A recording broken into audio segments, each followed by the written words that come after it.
दिल से जाइए, दिल से मां को मानिए, फिर देखो मां तुम्हारे लिए वो कर सकती है जो कोई नहीं कर सकता। ऐसा ही अकल से लूज होके मत जाओ परमात्मा के पास।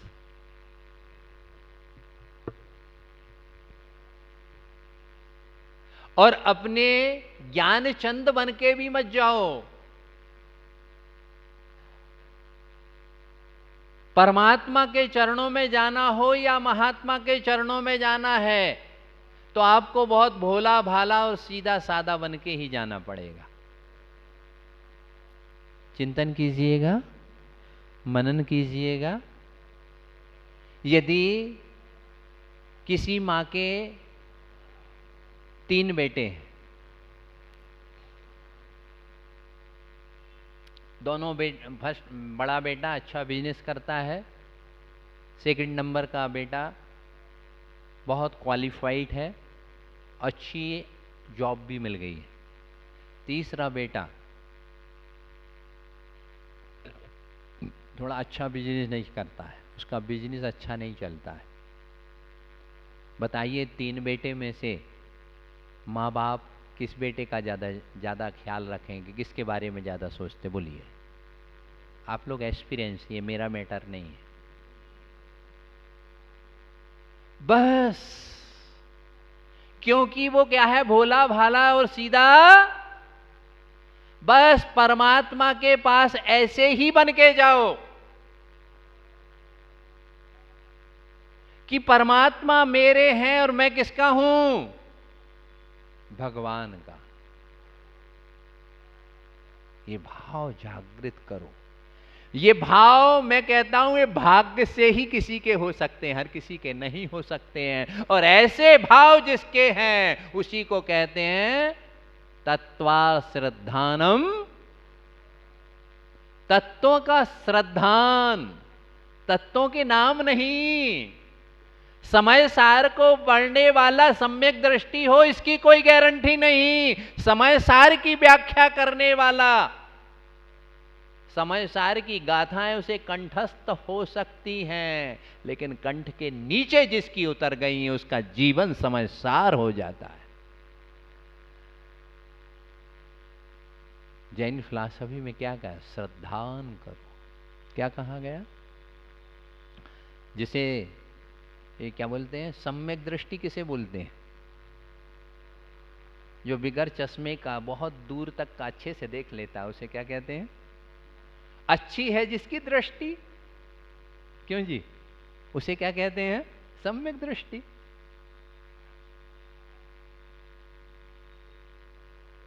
ये डेफिनेशन नहीं चलेगी यहां पर। ये डेफिनेशन नहीं चलेगी यहां पर। सम्यक दृष्टि मतलब यहां पर दृष्टि नहीं, दृष्टिकोण। आप लोग एज स्टडी करते हैं ना, तो वहाँ फिजिक्स में या आपको किसी भी लेसन में, किसी भी सब्जेक्ट में सिखाया जाता है समकोण, चतुष्कोण, त्रिकोण, वृत्ताकार, ये सब आपको ये सब कोण सिखाए जाते हैं। धर्म में भी सिखाया जाता है। यहां पर तुम्हारा दृष्टिकोण सिखाया जाता है, उसे क्या कहते हैं? धर्म।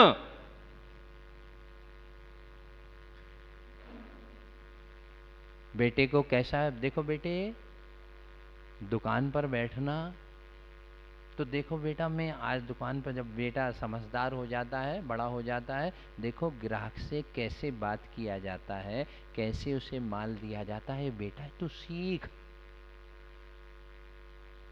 उसे शिक्षा भी देते हैं और सिखाते भी हैं। ऐसी हमारी ये जिनवाणी माँ है, हमको सिखा रही है कि हे अंतरात्माओं, हे ज्ञानी आत्माओं, तुम्हारा दृष्टिकोण कैसा होना चाहिए, तुम्हारी सोच कैसी होना चाहिए। तुम्हारे परिणाम कैसे होना चाहिए।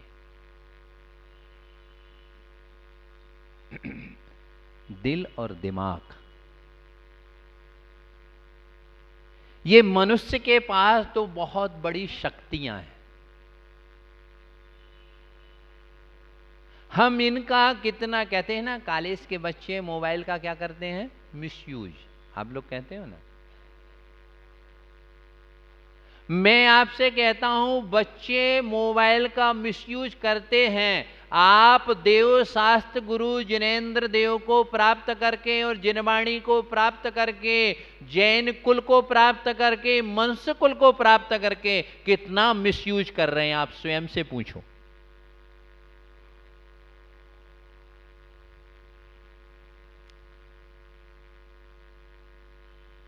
भगवान महावीर पर या महात्मा गांधी पर, उन पर पीएचडी करने वाले बहुत मिलते हैं। और हो सकता है इस सभा में भी कोई पीएचडी होल्डर बैठे हों। वो डिग्री है, लेकिन जैन धर्म कहता है स्वयं पर रिसर्च करो। जैन धर्म हमको क्या कह रहा है, स्वयं पर, अपने पर रिसर्च करो। स्वयं को स्वयं के द्वारा स्वयं की जो प्राप्ति कर लेता है वह स्वयं भू हो जाता है। अपने दिमाग का उपयोग पापों में हम कितना करते हैं, चिंतन करो।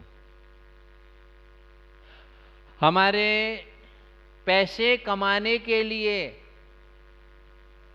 अपने बेटे की शादी करना है, हमको कैसे शर्टिंग करना है, किस कलर की पहनना है, इसके लिए हमारे दिमाग का कितना अकल, अपनी अकलूज वाले अपनी इस अकल को कहते हैं ना कन्वर्ट कर दो। क्या वो आप लोग क्या बोलते हैं, आदमी को बाईपास सर्जरी, क्या करते हैं, बाईपास सर्जरी। बस अपने दिमाग को पापों से, अपनी अकल के द्वारा पापों से उसे कन्वर्ट करके पुण्य की ओर लगा देना, वही अकलूज वाले हैं।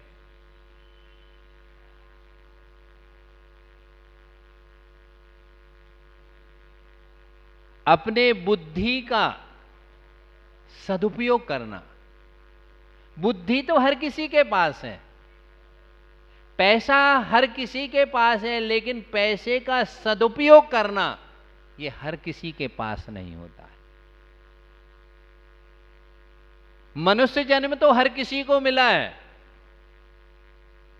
लेकिन मनुष्य जन्म को प्राप्त करके कुंद कुंद आचार्य और आचार्य शांति सागर हो गए। वो भी मनुष्य थे, आप भी मनुष्य हैं। क्या बनना है और क्या करना है, ये दो अपने दिल और दिमाग में फिट कीजिएगा आप अपने जीवन में, कि हमको क्या करना है और हमको क्या बनना है। ये मनुष्य जन्म क्यों प्राप्त हुआ हमको? सिर्फ मनुष्य जन्म इतने, एक बहुत आदमी की आज की लाइफ, उसकी मेंटलिटी बहुत संकुचित है। पहले का व्यक्ति ज्वाइंट फैमिली रहते थे, कितने मेंबर रहते थे घर में? आपके दादाजी कितने भाई थे? कितने मेंबर एक घर में रहते थे? और आज बहुत व्यक्ति की सोच बहुत गंदी हो गई। गटर का पानी तो कम से कम एक दिन का होता है, वो अच्छा रहता है, लेकिन इस अकलूज, दो चीज की अकल व्यक्ति को जरूर होना चाहिए। प्रायः विषम परिस्थितियां मिल जाने पर या कर्म के उदय के आने पर व्यक्ति इनसे लूज हो जाता है। व्यक्ति को यदि खाने की अकल हो तो कभी बीमार नहीं होगा। ये व्यवहारिक कथन है। यदि व्यक्ति को खाने की अकल हो तो व्यक्ति कभी अस्वस्थ नहीं होगा, बीमार नहीं होगा। और यदि व्यक्ति को बोलने की अकल हो तो जीवन में कभी झगड़ा नहीं होगा।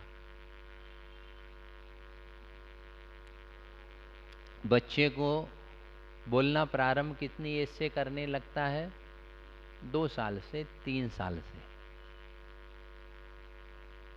बच्चे बोलना प्रारंभ कर देते हैं, हम और आप और सब। लेकिन क्या बोलना और कैसे बोलना और कब बोलना, इसके लिए पूरी जिंदगी निकल जाती है तो भी आदमी नहीं सीख पाता है। ये कला आना, वक्तृत्व कला, जैन धर्म में वक्तृत्व कला का महत्व नहीं है। यदि कोई हमारे आचार्य शांति सागर महाराज, वीर सागर, धर्म सागर महाराज ये वक्तृत्व कला के धनी नहीं थे। ये तो एक आर्ट है, एक गॉड गिफ्ट है, ये तो एक आइडिया है। वक्तृत्व कला के तो बहुत हो गए हैं, आसाराम जैसे, रजनीश जैसे, कि जिसने पूरे अमेरिका को हिला दिया था। संत की पहचान वक्तृत्व कला से नहीं है, व्यक्तित्व कला से हुआ करती है। ये तो एक शाब्दिक नॉलेज है, ये तो शाब्दिक नॉलेज है, कोई भी प्राप्त। इसलिए जैन आगम में कहा गया है, जिनवाणी का शाब्दिक ज्ञान नहीं, भावात्मक ज्ञान, द्रव्य सुत और भाव सुत।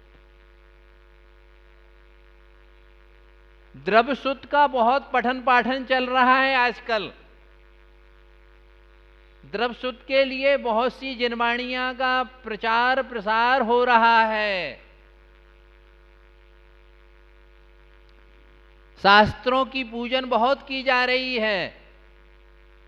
बहुत अच्छी बात बोलता हूं, दिल से सुनिए।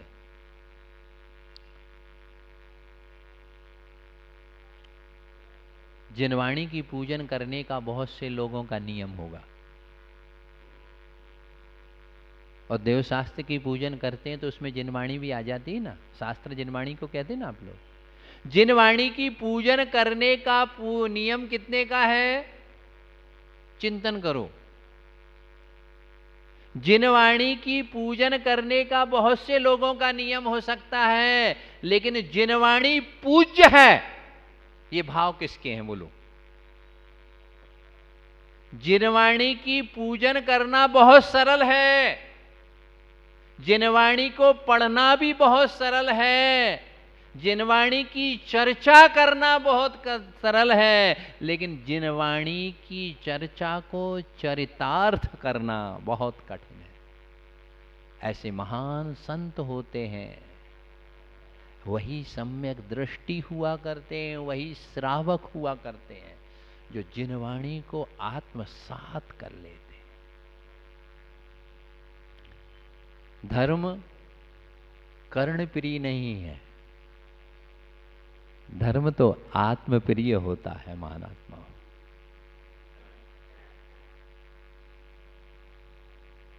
धर्म कान का आभूषण नहीं है, धर्म तो आत्मा का विभूषण है, आत्मा की विभूति है। ये सब आप लोगों को मिल रहा है। ये जो हमको मिल रहा है, अब इसका उपयोग कीजिएगा। दरवाजा रूम पूरा बंद करो और कहो कि हमारे रूम में लाइट नहीं आ रही है,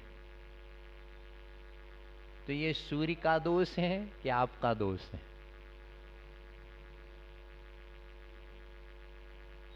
पंचम काल का लोग बहुत कहा करते हैं, पंचम काल है, ऐसा है। पाप करने में और भोग करने में और धन कमाने में पंचम काल नहीं है, धर्म करने में पंचम काल है। पापी व्यक्ति ही ऐसी बात कहेगा। हमारे आगमुक्त कथन है, जिनेंद्र भगवान की जिन देशना है कि इस पंचम काल में भी पंच परावर्तन को नष्ट करने वाले संत और श्रावक हैं और होंगे और होते रहेंगे, पंचम काल के अंत तक रहेंगे। ऐसा जो मानते नहीं हैं वह है सम्यक दृष्टि नहीं। धर्म को मानो, मानव वही है जो धर्म को मन से मानता है। तो अकलूज वालों, अपनी अकल का सदुपयोग करो। धन कमाने में तो अकलूज वालों का नाम है, और आपका नाम हो और कमाओ। जैन फिलॉसफी बहुत बड़ी है, यह कहती है तुम कितना धन कमाना चाहते हो, अरे 3 लोक की संपदा और चक्रवर्ती जैसा वैभव भी कमाओ, लेकिन इसको कमाते हुए धर्म को मत भूलो। पत्नी के साथ रहते हुए परमात्मा को मत भूलना। वही सच्चा जैनी है, वही सच्चा श्रावक है, वही सच्चा सम्यक दृष्टि है। बस दृष्टि कोण बदलो। दृष्टि का इलाज तो डॉक्टर कर सकता है। नजर व्यक्ति की खराब हो जाए तो आइस स्पेशलिस्ट के पास जाकर के आप दिखा सकते हैं, और नजरिया किसी का खराब है तो भगवान और जिनवाणी साधु निमित्त हो सकते हैं, वो भी नहीं बदल सकते, याद रखना। नजरिया किसी का नहीं बदला जा सकता है। नजर खराब हो तो चश्मा जरूर लगाया जा सकता है। जब तक राग और द्वेष का चश्मा लगा हुआ है, तब तक उसे दुनिया में आत्मा का प्रकाश कभी नहीं हो सकता।